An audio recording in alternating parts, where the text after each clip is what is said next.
প্রতিটি নির্বাচন হলে কিছু সুযোগ সন্ধানী মানুষ দল পরিবর্তন করেন, কিন্তু নির্বাচন মিটে গেলে তারা কোন দলে যোগ দিয়েছেন তা তারা ভুলে যান। আবার নির্বাচন এলে তারা খোঁজেন কোন দলে যাওয়া যায়। বর্তমানে লোকসভা নির্বাচনের আগে রাজ্য জুড়ে সেই পরিবর্তনের খেলা চলছে। শনিবার নারায়ণগড় ব্লকের 12 নম্বর তুতরাঙ্গা গ্রাম পঞ্চায়েতের 50 পেটিয়া এলাকায় প্রায় 42টি পরিবার তৃণমূল ছেড়ে বিজেপিতে যোগ দিলেন। তাদের হাতে দলীয় পতাকা তুলে দিলেন প্রার্থী অগ্নিমিত্রা পল। প্রতিটি নির্বাচন হলে কিছু সুযোগ সন্ধানী মানুষ দল পরিবর্তন করেন, কিন্তু নির্বাচন মিটে গেলে তারা কোন দলে যোগ দিয়েছেন তা তারা ভুলে যান। আবার নির্বাচন এলে তারা খোঁজেন কোন দলে যাওয়া যায়। বর্তমানে লোকসভা নির্বাচনের আগে রাজ্য জুড়ে সেই পরিবর্তনের খেলা চলছে। শনিবার নারায়ণগড় ব্লকের 12 নম্বর তুতরাঙ্গা গ্রাম পঞ্চায়েতের 50 পেটিয়া এলাকায় প্রায় 42টি পরিবার তৃণমূল ছেড়ে বিজেপিতে যোগ দিলেন। তাদের হাতে দলীয় পতাকা তুলে দিলেন প্রার্থী অগ্নিমিত্রা পল। উল্লেখ থাকে, প্রতিনিয়ত বিজেপি থেকে তৃণমূল, আবার তৃণমূল থেকে বিজেপিতে যোগদানের মেলা চলছে। তবে তৃণমূল ছেড়ে যারা বিজেপিতে যাচ্ছেন তাদেরকে দল থেকে অনেক আগেই কোণঠাসা করে দেওয়া হচ্ছিল, তারাই দলে দলে বিজেপির ঝান্ডা ধরছে। তবে তাদের এলাকার কোনো গ্রহণযোগ্যতা নেই বলে দাবি করেন শাসক দলের নেতারা। শনিবার 50 পেটিয়া গ্রামের যে কয়েকটি পরিবার বিজেপিতে যোগদান করলেন, তাদের বক্তব্য, বারে বারে শাসক দলের সমস্ত নেতাকে বলেও তাদের রাস্তার ব্যবস্থা করতে পারেনি নেতারা। তাই তারা যদি গ্রামের উন্নয়ন হয় তার জন্য তৃণমূল ছেড়ে বিজেপিতে যোগ দিলেন।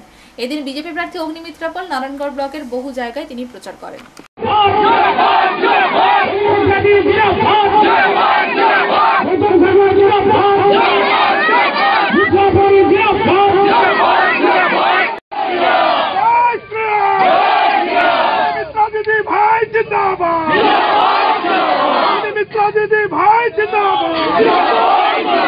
नरेंद्र मोदी जिंदाबाद।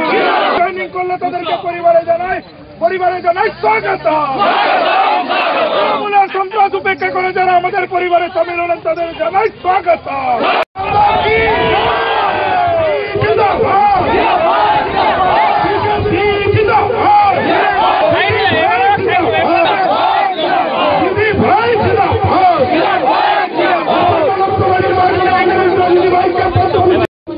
মহাশয়ের নেতৃত্বে আজকে তৃণমূল কংগ্রেস থেকে প্রায় 45টি পরিবার আজ ভারতীয় জনতা পার্টির পরিবারে যোগদান করল।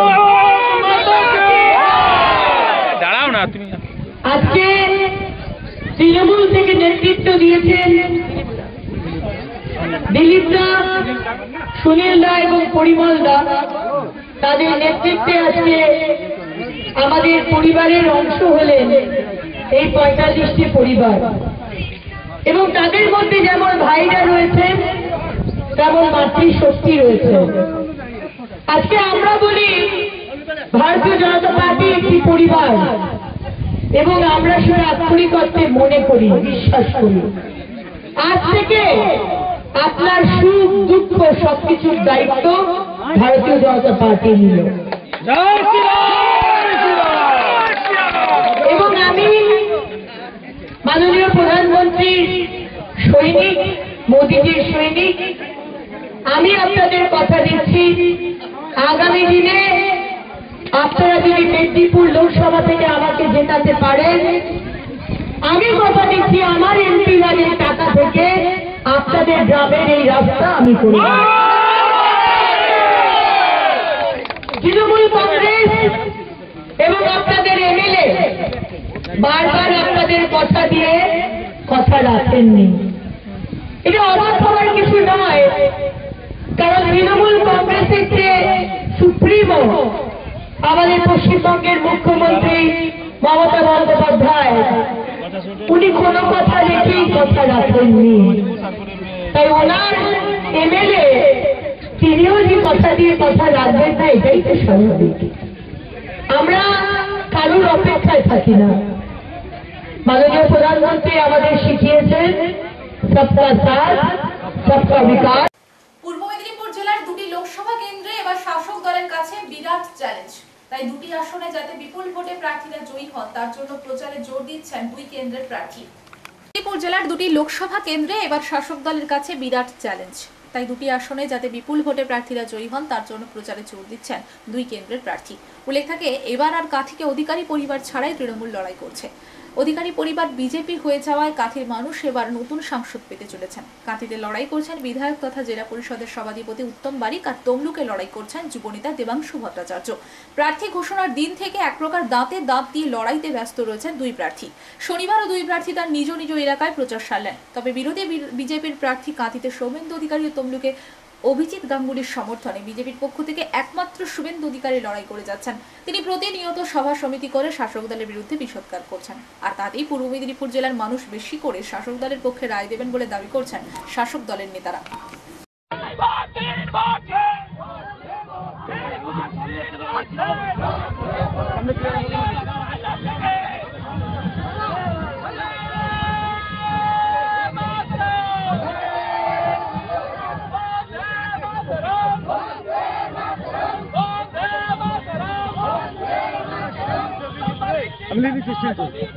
আমি দিদি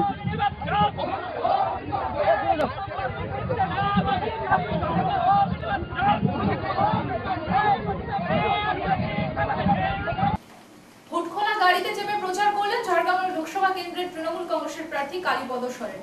লোকসভা নির্বাচনের দামামা বেজে গিয়েছে। আগামী 25শে মে জঙ্গলমহল তথা ঝাড়গ্রাম লোকসভা আসনে নির্বাচন রয়েছে, আর এই ঝাড়গ্রাম লোকসভা কেন্দ্রটির দিকে তাকিয়ে রয়েছে রাজ্যের বিভিন্ন মহল। এই কেন্দ্রের শাসক দলের হয়ে বিজেপির সাথে লড়াই করছেন পদ্মশ্রী ও বঙ্গবিভূষণ প্রাপক কালীপদ সরেন। হুটখোলা গাড়িতে চেপে প্রচার করলেন ঝাড়গ্রাম লোকসভা কেন্দ্রের তৃণমূল কংগ্রেসের প্রার্থী কালীপদ সরেন। লোকসভা নির্বাচনের দামামা বেজে গিয়েছে। আগামী 25শে মে জঙ্গলমহল তথা ঝাড়গ্রাম লোকসভা আসনে নির্বাচন রয়েছে, আর এই ঝাড়গ্রাম লোকসভা কেন্দ্রটির দিকে তাকিয়ে রয়েছে রাজ্যের বিভিন্ন মহল। এই কেন্দ্র শাসক দলের হয়ে বিজেপির সাথে লড়াই করছেন পদ্মশ্রী ও বঙ্গবিভূষণ প্রাপক কালীপদ সরেন। ঝাড়গ্রাম লোকসভা আসনে গেরুয়া শিবিরের থেকে প্রচারে অনেক এগিয়ে তৃণমূল প্রার্থী কালীপদ। তৃণমূল প্রার্থী কালীপদ সরেনের প্রচারে মানুষের ভিড় থাকে চোখে পড়ার মতো, জানিয়ে ঝাড়গ্রাম লোকসভা আসনটি শাসক দল বিপুল ভোটে জয় করবে বলে মত রাজনৈতিক বিশেষজ্ঞদের। শনিবারও বৃষ্টিকে উপেক্ষা করে প্রচারে দাপিয়ে বেড়ালেন তৃণমূল প্রার্থী কালীপদ সরেন। শনিবার ঝাড়গ্রাম জেলার গোপীবল্লভপুর 1 নম্বর ব্লকের গোপীবল্লভপুর বাজার থেকে শুরু হয় হুটখোলা গাড়িতে প্রচার করে রোড শো। এরপর গোপীবল্লভপুরের প্রত্যন্ত অঞ্চলে অঞ্চলে হুটখোলা গাড়িতে চেপে হাত নাড়িয়ে নাড়িয়ে মানুষের সমর্থন নিয়ে প্রচার চালিয়ে যান তৃণমূল প্রার্থী কালীপদ সরেন। কালীপদ বাবুর এই রোড শোতে প্রায় 1500 তৃণমূল সমর্থকরা বাইক মিছিল করেন, যা চোখে পড়ার মতো। এরপর গোপীবল্লভপুরের শাসরা, সারিয়া, কেন্দুগাড়ি সহ একাধিক অঞ্চলে জনসংযোগ করেন কালীপদ। এদিন মানুষের উৎসাহ উদ্দীপনা ছিল চোখে পড়ার মতো।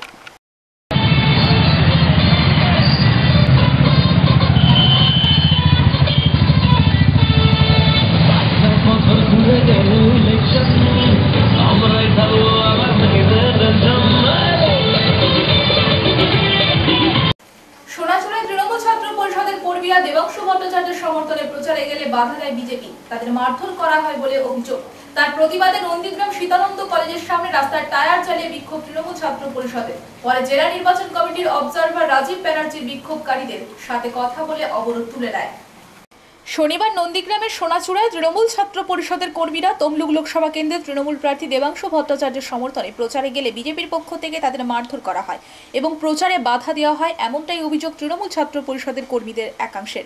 নন্দীগ্রামের সীতানন্দ কলেজের তৃণমূল ছাত্র পরিষদের সভাপতি সুমিত মণ্ডলের অভিযোগ, দেবাংশু হয়ে প্রচারে গেলে তাদেরকে মদ্যপ অবস্থায় প্রথমে গালিগালাজ করে বিজেপির কিছু কর্মী, তারপর তাদেরকে মারধর করা হয়। তারই প্রতিবাদে নন্দীগ্রামের সীতানন্দ কলেজের সামনে পথ অবরোধ করে নন্দীগ্রাম সীতানন্দ কলেজের তৃণমূল ছাত্র পরিষদের সদস্যরা গাছের গুড়ি ফেলে টায়ার জ্বালিয়ে দীর্ঘক্ষণ আটকে রাখা হয় পথ। ওখান দিয়ে যাচ্ছিল রাজীব ব্যানার্জির কনভয়। পদবীর ফলে আটকে যায় রাজীব ব্যানার্জির কনভয়। পরে রাজীব ব্যানার্জির মধ্যস্থতায় অবরোধ ওঠে।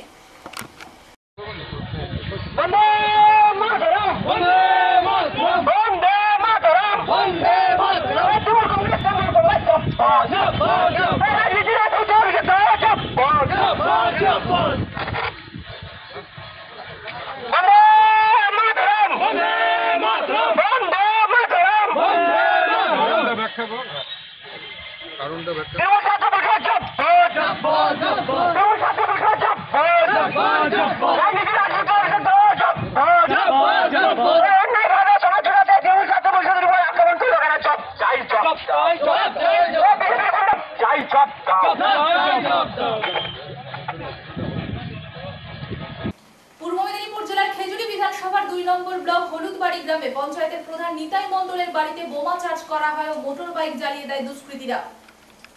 পূর্ব মেদিনীপুর জেলার খেজুরি বিধানসভার 2 নম্বর ব্লক হলুদবাড়ি গ্রামে পঞ্চায়েতের প্রধান নিতাই মণ্ডলের বাড়িতে বোমা চার্জ করা হয় ও মোটর বাইক জ্বালিয়ে দেয় দুষ্কৃতীরা। গতকাল মধ্যরাতে খেজুরি বিধানসভা এলাকার 2 নম্বর ব্লকের হলুদবাড়ি গ্রাম পঞ্চায়েতের বিজেপি প্রধানের বাড়িতে কিছু দুষ্কৃতীরা 6টি বোমা চার্জ করে ও আগুন জ্বালিয়ে দেয় একটি মোটর বাইকে। গতকাল রাতেই 2টি বোমা বিস্ফোরণ হয় এবং 4টি সক্রিয় রয়ে যায়, যা শনিবার সকালে খেজুরি থানার পুলিশ উদ্ধার করে।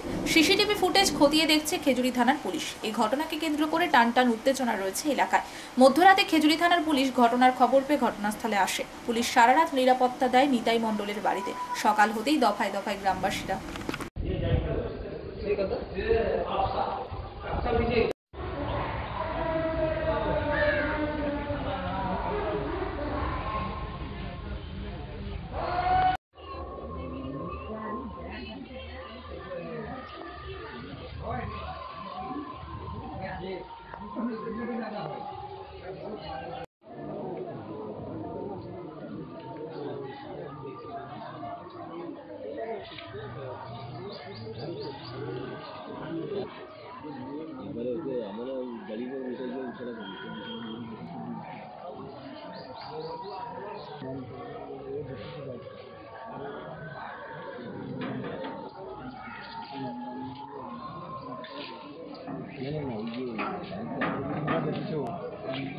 নাম সত্যজিৎ মণ্ডল।